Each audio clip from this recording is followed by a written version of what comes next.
back to work, and let's try to help people.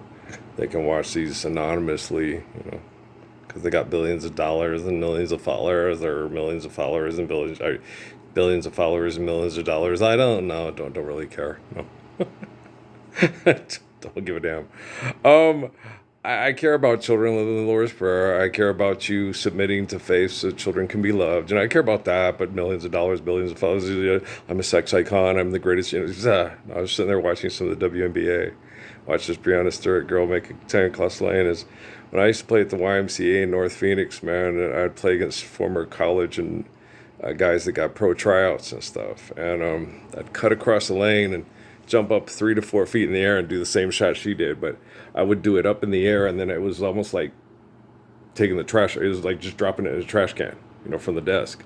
Only I was right. Yeah, dropping it down because I'd get so high, I'd be about 4 feet in the air. So I'm 6 feet tall, and so that's like looking right at the rim. So I would just sit there and go right through, and it was beautiful. Usually I cut about 8 to 10 feet from the basket and do that because the one guy from South Dakota had like a 7'3" wingspan. He was 6'10", and Mike was 6'6" and about 185. He could really jump, and he was a really good athlete. So when I had to play a game against those two, I just and then you'd watch it, and people would just be like, "Wow!" And the funny thing is Mike and the gentleman from the University of South Dakota used to always. The guy from the University of South Dakota first, he said, it's insulting. He goes, you don't even flinch when I go, that's because I'm real good at gauging. I can gauge. It was analytics, but I could gauge how fast and how far he could jump, and I could just, and my dad always taught me to shoot, once you let it go, you don't have to watch it go through. Once you aim and you shoot, you don't have to see it go through the target. They can punch you in the face, knock you down, and it still went through the net, right? So you just don't panic, just go, okay, here it goes.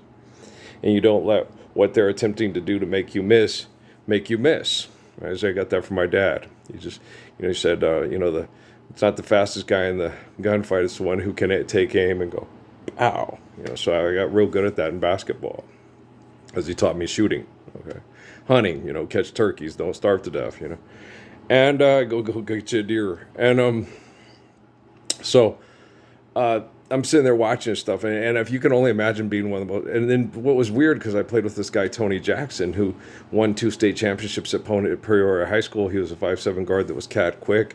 He didn't get a college scholarship, and then I would beat him, and he would get, well, but you suck. I'm like, I don't suck. I hang out with my friends who are not good athletes, really bad athletes, like Sheldon and Kripke and Wallowitz and all.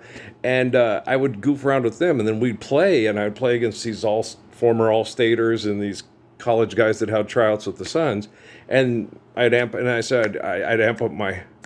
then I could just play. And the funny thing is Mike and the guy from South Dakota, what are you doing playing here? Why didn't you play at college? Why aren't you playing pro? Okay, you're so good. You're one of the best ball players I've ever played against, is what they'd tell me. And the same with that former Phoenix Sun at Encanto Park. It's like, they do this to you all the time. You're the best ball player out here. And those were the compliments I got playing basketball. A lot of people would come up and watch me at the park and say I was the best basketball player they ever saw. So that'll do. It was fun, right? But it wasn't everything. And you could sit there. I'm Earl from the Book of Revelation, to stand up for that we can all live the Lord's Prayer and not be home invaded and murdered over money and disease and the disease of mental health issues, excessive compulsive behaviors, genocide, all that stuff, right? So I gave up wanting to be a professional athlete because they were excessive and compulsive and they did things wrong, not because I wasn't good enough to beat the pants off of just about everybody that was a professional athlete in my generation. Football, basketball, baseball, tennis. All right.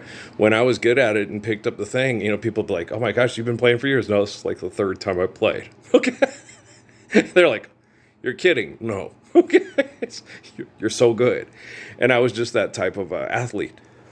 When I was young and they pushed me around, but then I'd go out and play and practice, and I'd watch the people on TV do things, and I'd practice doing those things. That's how good I was. I'd practice with a tennis ball off the wall on our adobe house, being Frank Tavares for the Pittsburgh Pirates.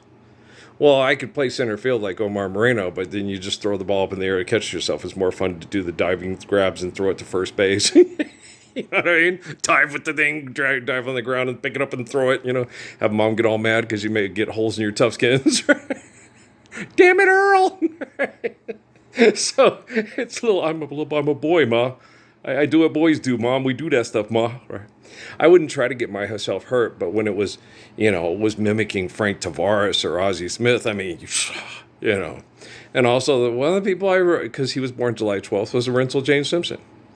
He was one of the people I drew his number and his name and the Buffalo things. I had a white football uniform that my mom and dad got me from Sears. And I took permanent markers and did the Buffalo Bills 32 because he was a cancer like me, and he was the best running back in the league. All right, and I would go outside and watch him run and pretend to be like him. The one I really liked was a man named Walter Payton. And then another guy I used to watch old film of who was probably my absolute favorite because I could run more like him and he was a gazelle, was a man named Gale Sayers from the Chicago Bears and the University of Kansas. Because I was fast and could do all the things he could do. I'd go outside and pretend to be Gale Sayers for hours. I got in trouble. I never got in trouble, but on the sectional we had in the corner wall, I'd pile pillows up on it to not cause problems and pretend to do the dive into the center of the couch. Walter Payton, jackknifed. It was fun. Dad came home. Oh, I wasn't doing anything wrong. It was a good thing we had those thick adobe walls. If I'd done it on these kind of things, it would have knocked holes in the wall. Because I'm a boy. We're boys. But I would have known better. I wouldn't have done it. If it could support it and take care of it, you did it. If it didn't, don't do it, or Dad will beat the crap out of you, which he needs to. Because, damn it, this is our house, kid, right? You got to listen to me. So, but you're sitting there watching, and then I'm sitting there watching the St. Jude commercials. Okay, and ignorance is no longer an excuse. Me and Stephen Hawking, when they gave me Stephen Hawking in Arizona, I had no idea who he was. We had what you guys would see as telekinesis communications. And he was anti-God and all that, but he was very jealous and upset with me. Because I'm such a genius, I'm so brilliant, I'm physically attractive, I'm an amazing athlete, and I'm very healthy and can survive and recover from the worst abuse that's probably ever been inflicted on just about anybody in the history of the world. So he's very upset about this. It's like scientific, but he didn't think I was scientifically as astute as him because I didn't pay attention to X times PY squared and don't give a fuck and don't care. All I need is turn it on its side and it's a simple meaning. Infinity.